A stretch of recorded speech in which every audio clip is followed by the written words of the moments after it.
Over the past 29 years of my career as a social worker, the American education system has evolved to take on more social service responsibilities.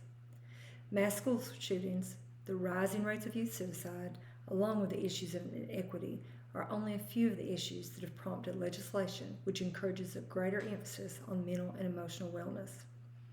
The Safe Schools Resiliency Act, also known as Senate Bill 1, passed in 2019, has mandated schools to use a different lens when managing student behavior. This leads me to my role in the Perry County school system. I was initially brought on staff as a behavior consultant. In this capacity, I conducted functional behavior assessments, or FBAs, and guided staff on the development and implementation of behavior modification plans. I also consulted with teachers and administrators regarding student planning.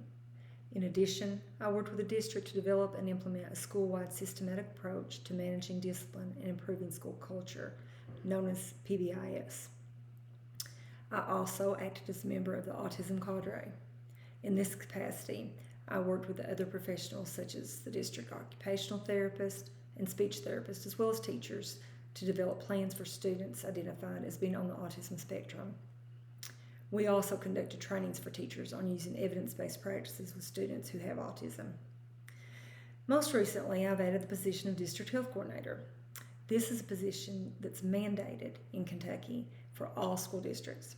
There are only 3 educational disciplines which can fill this position: a nurse or someone with a psychology or social work degree. In this role, I act as in an administrative capacity to coordinate physical and mental health services for staff and students. I also assist in developing and implementing policy in areas such as trauma-informed care, diversity, equity, and inclusion, as well as behavior management. And I provide trainings in these areas as necessary. There is no end to what a social worker can do in schools, and now more than ever, schools and many other agencies are seeing the value and diversity of social work.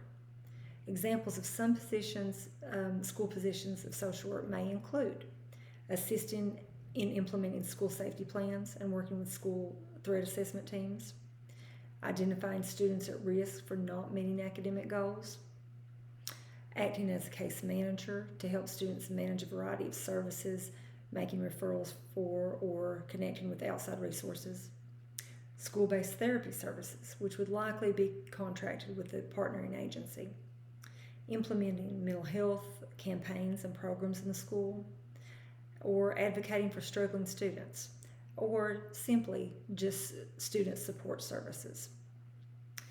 Poverty in rural areas increases toxic stress. This, in turn, creates a need for more mental health services. Therefore, schools in rural areas are likely to need social workers. However, this need is not always conducive with school system budget.